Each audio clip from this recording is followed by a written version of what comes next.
Welcome to Trick and Mickey. Please subscribe, share, and like. In this episode, we are going to talk about the Council on Foreign Relations of the United States of America and how it is part of the great Illuminati network that interlaces all the other secret societies hiding in plain sight all over the world, and what kind of effect the Council on Foreign Relations has on us Americans and also you people in the world. The founder of the Council on Foreign Relations, Edward Mandell House, in 1921, created this organization with the help of the rich and famous industrialists of that time period. Its purpose was to begin the process of dominating the information system, the media of that time, primarily newspapers, and eventually control foreign policy. On the surface, the Council on Foreign Relations states that it was founded in 1921, as I stated before, as a United States nonprofit organization of 4,900 members, publishers, and think tanks specializing in U.S. foreign policy and international affairs, headquarters in New York City, with an additional office in Washington, D.C.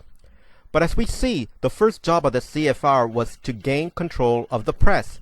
This task was given to John D. Rockefeller, the original Rockefeller of infamy, who set up a number of national news magazines such as Life and Time. He financed Samuel Newhouse to buy up and establish a chain of newspapers all across the country.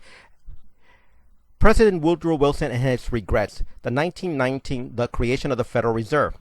Woodrow Wilson said, "I am a most unhappy man. I have unwittingly ruined my country. A great industrial nation is now controlled by its systems of credit. We are no longer a government by free opinion, no longer a government by conviction and the vote of the majority, but a government by the opinion and duress of a small group of dominant men. Yes, he's the one who sold us down the river to a private cartel that controls the Federal Reserve." This was the beginning of the end of American democracy, followed up by Franklin Delano Roosevelt and the imperial presidency and the out-of-control federal government.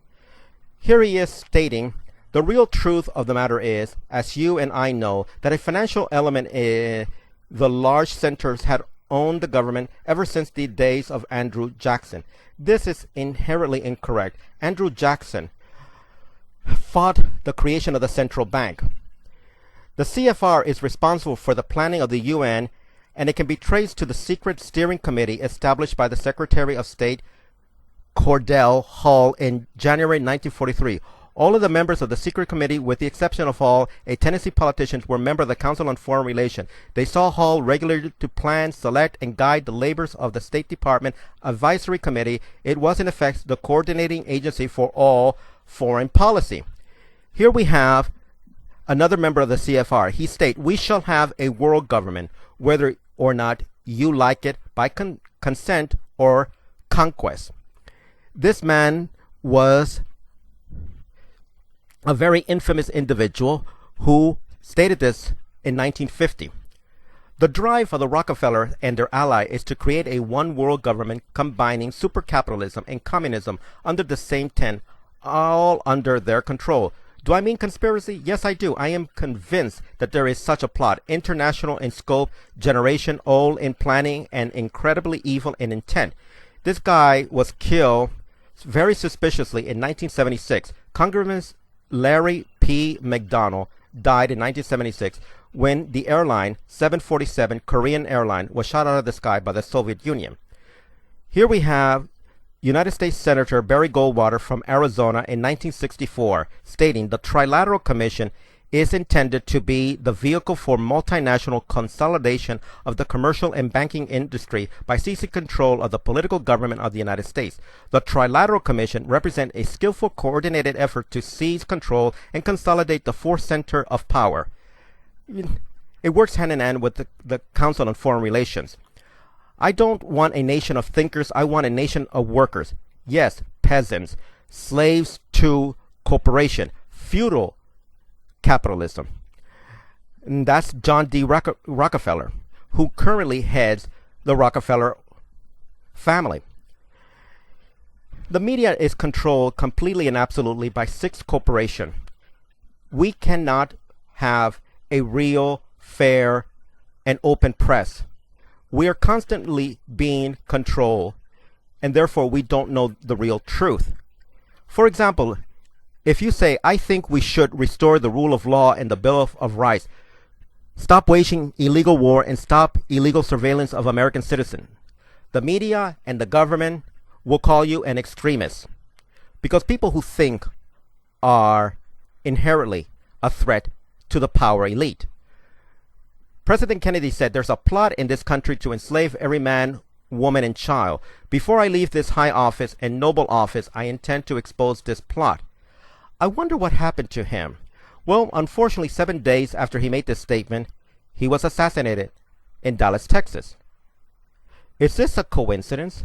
Or did the people who are in part of power elite, the controllers of the United States, the oligarchy, the rich and powerful industrialists, the wannabe aristocrats, the part of the individuals who control the Council on Foreign Relations, the Trilateral Commission, maybe they had some hand in it. Will we ever know? Henry Kissinger, Secretary of State under President Nixon and President Ford, stated, the plan, today Americans will be outraged if United Nations troops enter Los Angeles in order to restore order and to protect. This is especially true if they were told that an outside threat from beyond, real or imagined, that threatened their life, they would then appreciate and submit to a new world order. Caution. The New World Order is ahead. Potential hazard includes military draft, World War III, forced vaccination, prison industrial complex. You name it, they have it prepared through FEMA. Who is behind all of this conspiracy? Is it just a theory? Is it modern day hysteria? Do people in the postmodern industrial age, are they feeling impotent? Is there some type of global psychological disease? I don't think so. There's too much evidence, circumstantial and direct, that these people are hiding in plain sight. Their objective is a one world government because it's good for business, to get rid of regulation, to have free flow of capital.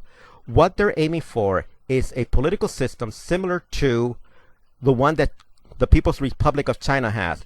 Who is the New World Order? International bankers, oil barons, the United States nation, the royal family of England, the leader of all major industrial countries like the United States, England, Germany, Italy, Australia, New Zealand, etc. NATO is a military tool of the New World Order under the control of the United Nations. Their objectives is eventually to establish 10 regions of the world by having a one world government, one world currency. They're even trying to structure a one world religion. And the Pope is the head of that religion, one world religion. The main image of the Council on Foreign Relations is a man on a white horse. For those of you who do not know the symbolism under Christianity, Christian faith belief, the man who rides a white horse is the coming dictator, the evil man, the Antichrist, anti-Christian. Here we have democide, the murder of any people by government, including genocide, politicized, and mass murder. This is what has been happening since 1800. So many wars to divide and conquer the people of the world through mass fear and hysteria, to keep everybody off balance. The New World Order is the enemy of humanity, because people who worship power, people who worship money, these are people who do not have any humanity in their heart. They want total control of everything. There's always been a ruling elite in the world, people who see themselves as aristocrats, superior to other people. These individuals have a cold heart, and a cold heart is a dead heart. They have no humanity. They have no respect for human rights whatsoever. In Denver International Airport, you have this mural where it was painted by anonymous people who have never in the open stated who they are. But they clearly indicate that in the future there's going to be war and death.